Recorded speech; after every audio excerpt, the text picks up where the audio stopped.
بلندی کے اعتبار سے کون بڑھ کر ہے، یہ تمام مسائل میں نے اپنی اس تقریر میں بیان کیے تھے جو اس کتابچے میں شائع ہوئی ہے۔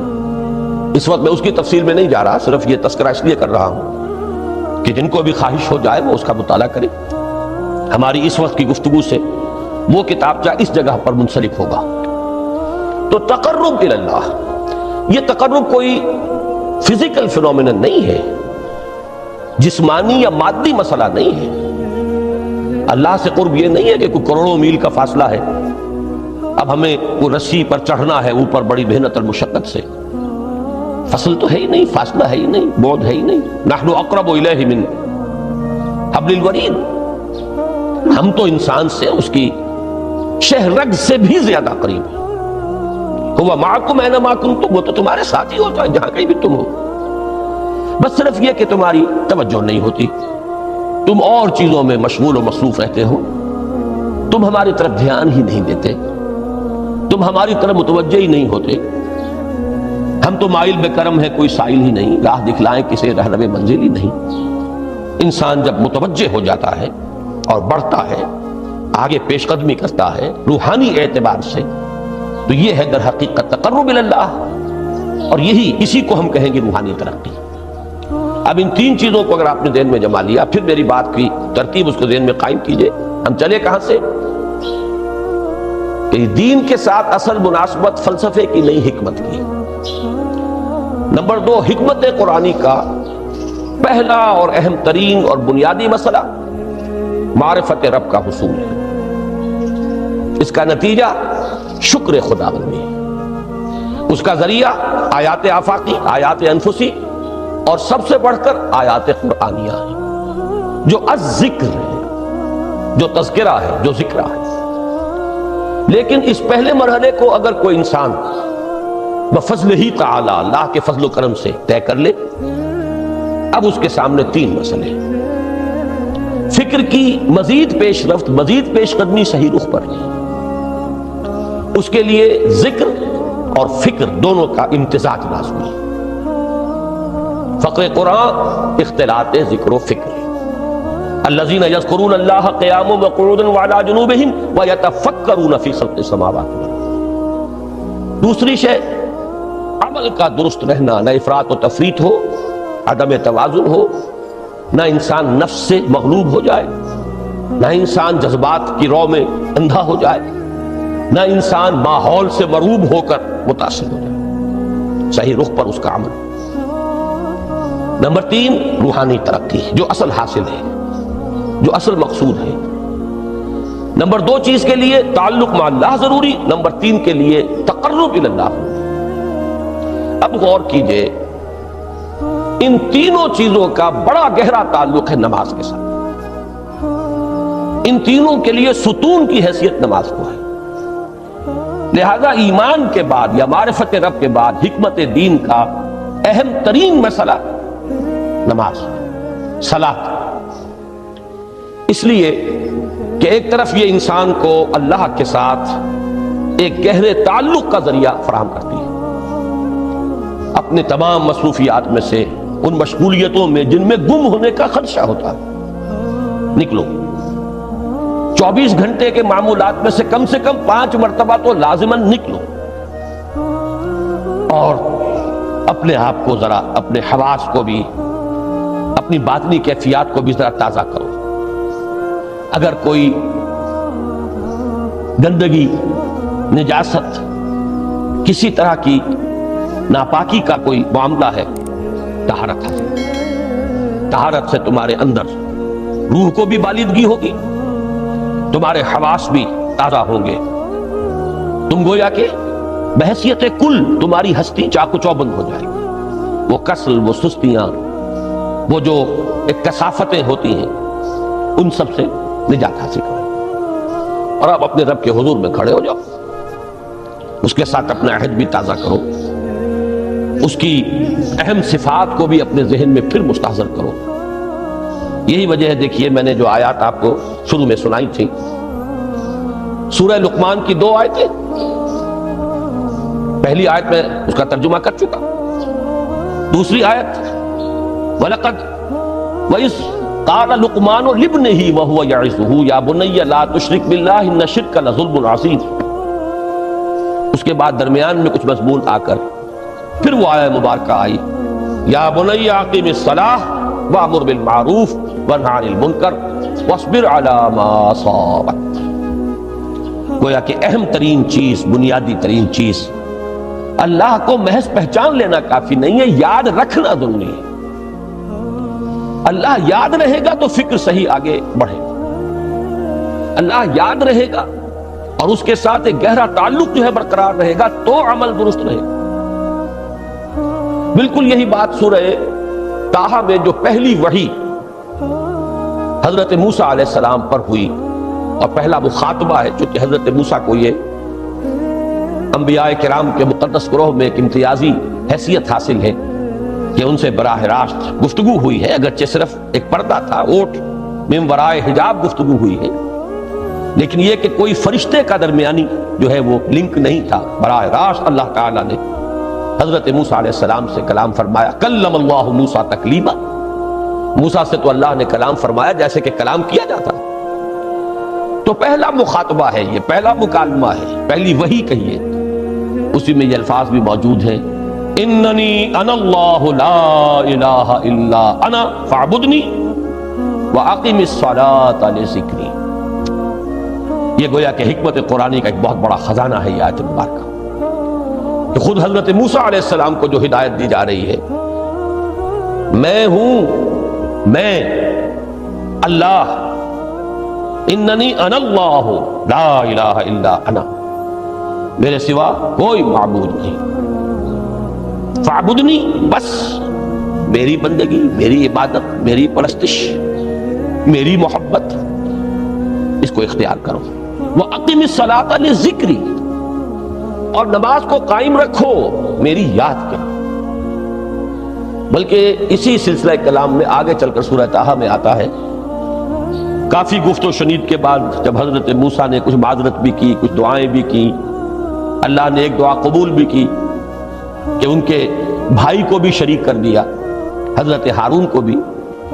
اس کے بعد پھر جب فرمایا کہ اب جاؤ فرعون کی طرف، تو اس میں فرمایا وَلَا تَنِيَا فِي ذِكْرِي، اور دیکھنا یہ جو عظیم مشن تمہارے کندھے پر آ گیا ہے، بڑا بھاری اور کٹھن ایک فرض ہے جو تم پر عائد ہو گیا ہے، اس کے لیے سب سے بڑی تمہارے پاس جو قوت کا ذریعہ ہے وہ نماز ہے. اقیم فَلَا تَنِيَا عَنْ ذِكْرِي، میری یاد میں کبھی غفلت نہ کرنا، اس میں کبھی کوئی کمی نہ آنے دینا. جیسا کہ میں نے عرض کیا تھا کہ جیسے ہی وہ تعلق جو ہے کمزور پڑتا ہے یا منقطع ہو جائے معاذ اللہ، تو پھر انسان گویا کہ شیطان کے لیے ایک لقمہ تر بن جاتا ہے. اب آپ غور کیجئے، تیسری شے تقرب الی اللہ، اس کے حوالے سے بھی جو فرائض اور نوافل کی بات ہے اس کو اس وقت ذہن سے نکال کر یہ سمجھیے کہ اس میں نماز کا کیا مقام ہے. اس لیے کہ نماز فرض بھی ہے، نماز نفل بھی ہے، وہ تو دونوں میں شریک ہو جائے. اب اس کو لفظ صلاۃ کے حوالے سے آپ ان دونوں چیزوں کو سمجھیے. صاد لام واو یا یہ چونکہ حروف علت ایک دوسرے سے بدلتے رہتے ہیں، یہ جو مادہ ہے اس کی جو خالص لغوی اصل ہے، جو خالص عربی زبان میں اس کا بنیادی مفہوم ہے، وہ آگ جلانا یا آگ تاپنا یا آگ سینکنا، حرارت حاصل کرنا. لہذا بار بار آتا ہے جہنم کے ذکر میں اسلوہا، اب جلو اس میں، تاپو اس کو، یہ سینکے گی تمہیں. بلکہ تفتلون کا لفظ آیا ہے حضرت موسیٰ کے کلام میں، جب وہ گئے تھے کوہ طور پر، جب پہنچ گئے تو تھے آگ تک کی تلاش میں، لعلکم تفتلون، تو اپنے اہل خانہ سے یہی کہا تھا کہ مجھے کہیں وہ روشنی نظر آ رہی ہے، غالباً کوئی وہاں سے آگ مل سکے گی، ورنہ یہ کہ کوئی رہنمائی کو رستہ مجھے مل سکے گا، میں وہ آگ لے آؤں گا، کوئی چنگاری وہاں سے لے آؤں. لعلکم تفتلون، تاکہ تم، اب یہ اصطلاح در حقیقت باب افتعال ہے، اور یہ تے یہاں پر قوے کی شکل اختیار کر گئی، تا نے توبن کی صورت اختیار کی صاد کی وجہ سے. بہرحال اس کا سب سے بنیادی مفہوم جو ہے وہ ہے تاپنا، سکائی حاصل کرنا، حرارت. اس کے حوالے سے سمجھ لیجئے کہ سب سے بنیادی تعلق اس کا جو ہے وہ روح کے ساتھ ہے. روح میں محبت خداوندی کی آگ اگر ٹھنڈی پڑ گئی ہو، اگر محبت خداوندی کی حرارت میں کمی ہو گئی ہو، تو اس کو اثر نو، جس کو کہ میں آج سوچ رہا تھا تو ایک لفظ ذہن میں آیا کہ جیسے بیٹری اس کو ریچارج کیا جاتا ہے، اسی طریقے سے روح کے اندر محبت خداوندی کی اس حرارت کو اثر نو تازہ کرنا، یہ ہے در حقیقت نماز کا اصل مقصد۔ اس لیے کہ اس لفظ کا بنیادی مفہوم، اصل لغوی مفہوم تو یہ، اگرچہ اس کا سب سے زیادہ کثرت سے جو استعمال ہوتا ہے، اور لفظ صلاۃ جس سے در حقیقت جس تصور پر مبنی ہے وہ ہے اقدام، کسی کی طرف متوجہ ہونا اور پھر دعا۔ صلاۃ کا سب سے قریبی مفہوم لفظی جب بیان کیا جائے گا، اس سے مراد، اس کے معنی، تو دعا اس میں اہم ترین ہے۔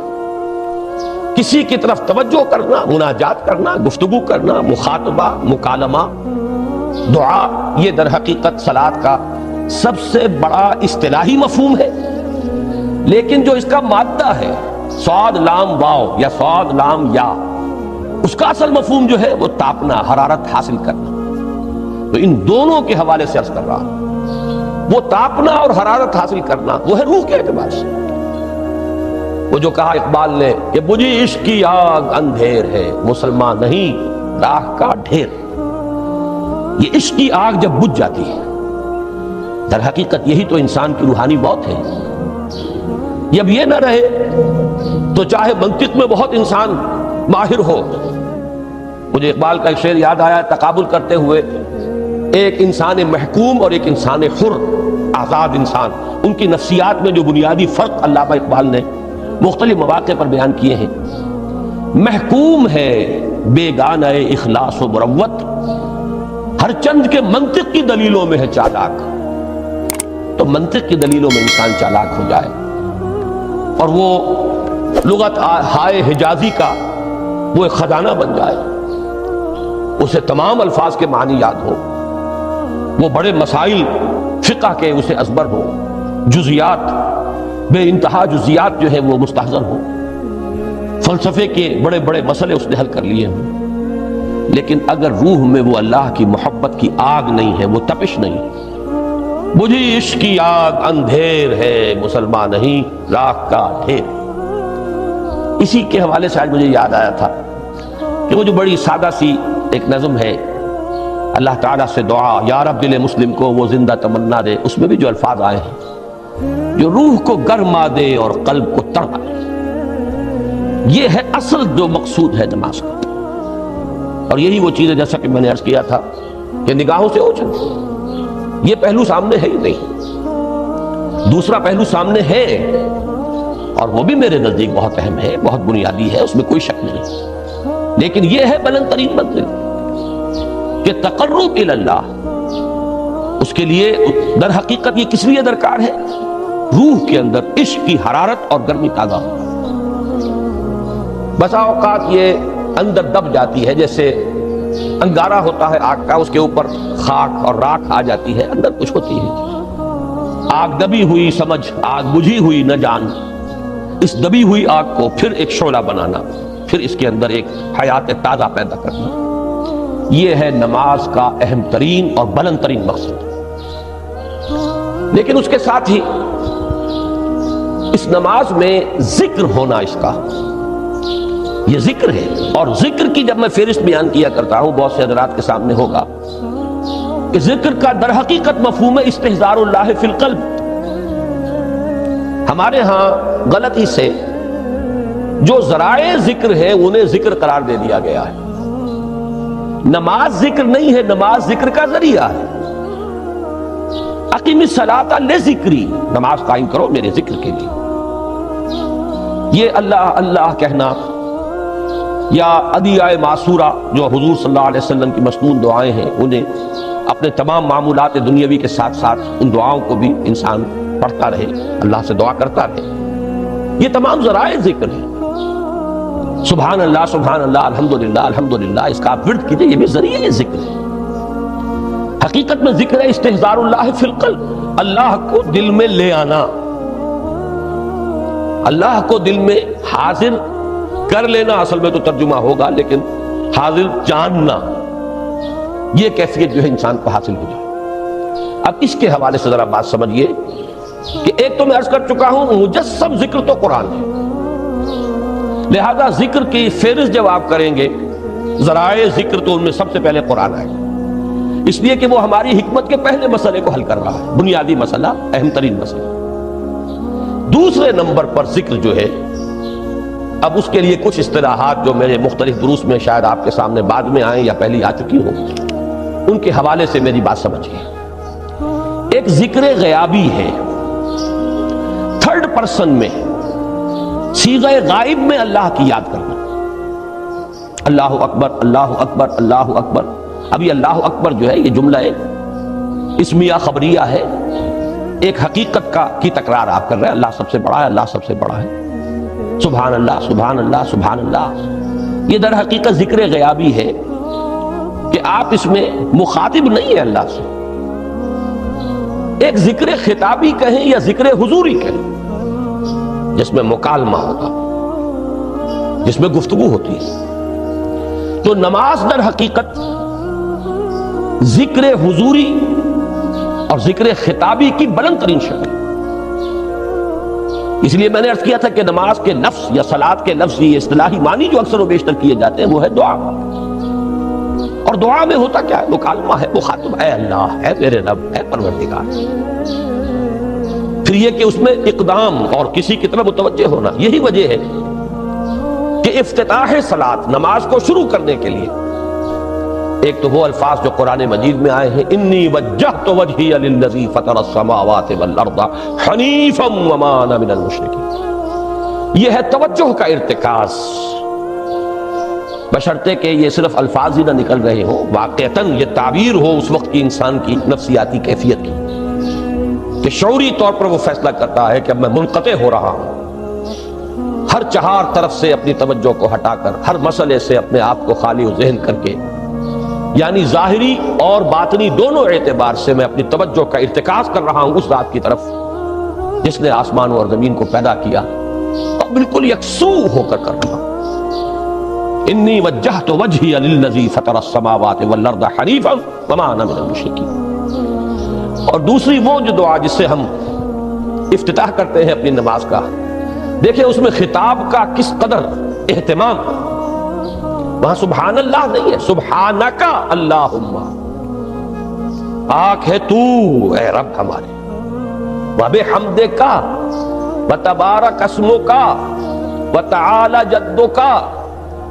غور کر رہے ہیں، یہ ہے تخاطب، براہ راست مخاطب ہونا۔ تو سب سے پہلی بات تو یہ ہوئی کہ ذکر کی ایک شکل ہے ذکر غیابی، دوسری ذکر حضوری، اور ذکر حضوری یا ذکر خطابی کی بلند ترین منزل، بلند ترین اس کا ذریعہ نماز۔ اس کو ایک پہلو سے اور سمجھ لیجئے، سورہ فاتحہ جب پھر ہم پڑھتے ہیں جسے الصلاۃ کہا گیا ہے، جو لب لباب ہے، خلاصہ ہے، اس میں پھر تدریجاً غیاب سے حضور کی طرف پیش قدمی ہوتی ہے۔ الحمدللہ رب العالمین الرحمن الرحیم مالک یوم الدین، یہ ذکر غیابی ہے، اس میں ابھی خطاب نہیں آیا، یہ وہی جملہ اسمیہ ہے، کل تعریف اس اللہ کے لیے ہے جو تمام جہانوں کا پروردگار ہے، مالک ہے، جو رحمان ہے، رحیم ہے، جزا و سزا کے دن کا مختار و مالک ہے۔ اب یہ غیاب سے حضور کی طرف، ایاک نعبد و ایاک نستعین اہدنا الصراط المستقیم، یہ ہے وہ اب پہلے ایک معاہدہ ہے، ایک اقرار ہے، اعتراف ہے، وعدہ ہے، اور پھر دعا ہے، استدعا ہے کہ حضور نے فرمایا، یقول اللہ تعالی، اللہ یہ فرماتا ہے، اسی لیے اس کو حدیث قدسی کہیں گے، قسمت الصلاۃ بینی و بین عبدی نصفین، میں نے نماز کو اپنے اور اپنے بندے کے مابین آدھا آدھا تقسیم کر دیا۔ اب یہاں تک تو جملہ ہے اللہ کا، یہ ہے حدیث قدسی۔ اب آگے جو ہے نریشن اس کی جو ہے حضور صلی اللہ علیہ وسلم کی جانب سے ہے، یعنی خبر دے رہے ہیں اللہ کی طرف سے ہی، ویسے تو تمام احادیث ہی گویا کہ ہم سمجھتے ہیں انسپائرڈ تو اللہ کی طرف سے ہی، لیکن یہ کہ جہاں صراحت ہو کہ اللہ کہتا ہے وہ حدیث قدسی ہے۔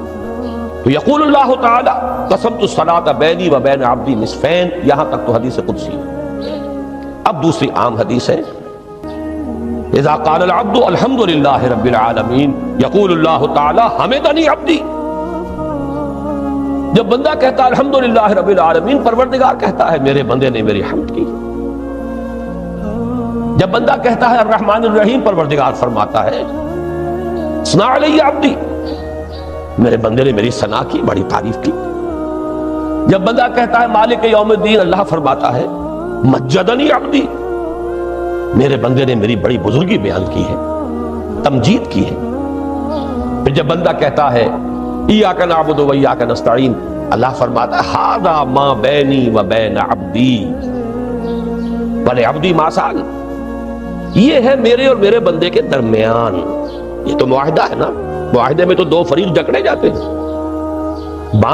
بند جاتے ہیں، یہ میرے اور میرے بندے کے درمیان ہے، اور میرے بندے نے جو طلب کیا میں نے دیا، اس لیے کہ اس میں طلب بھی تو ہے، ایاک نستعین، تیری مدد چاہتے ہیں، یہ طلب ہے، اسی کی شرح ہے جو اب آخری 3 آیتیں ہیں۔ پروردگار ہم تیری مدد چاہتے ہیں، پروردگار ہم تیری ہی بندگی کرتے ہیں اور کریں گے، اور تیری ہی مدد چاہتے ہیں، چاہیں گے۔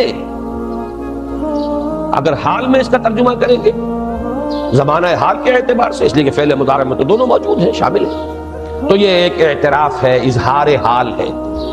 اللہ کرے کہ وہ واقعتاً صحیح اظہار حال ہو، ہم واقعی اللہ کی بندگی کرتے ہوئے یہ کہیں کہ ایاک نعبد، ورنہ اگر ہماری اصل صورتحال سے وہ مطابقت نہ رکھتا ہو تو پھر تو ایک طرح کا جھوٹ ہو جائے گا، غلط بیانی ہو جائے گی۔ ایاک نعبد، تیری ہی بندگی کرتے ہیں، اور مستقبل میں کیجئے، کریں گے، یہ ہے عہد،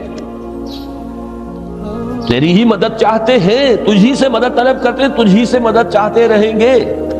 اس کے لیے فرمایا وَلِعَبْدِ مَا سَأَلَ، اور پھر اس کے بعد وہ استدعاء ہے، اهْدِنَا الصِّرَاطَ الْمُسْتَقِيمَ صِرَاطَ الَّذِينَ أَنْعَمْتَ عَلَيْهِمْ غَيْرِ الْمَغْضُوبِ عَلَيْهِمْ وَلَا الضَّالِّينَ۔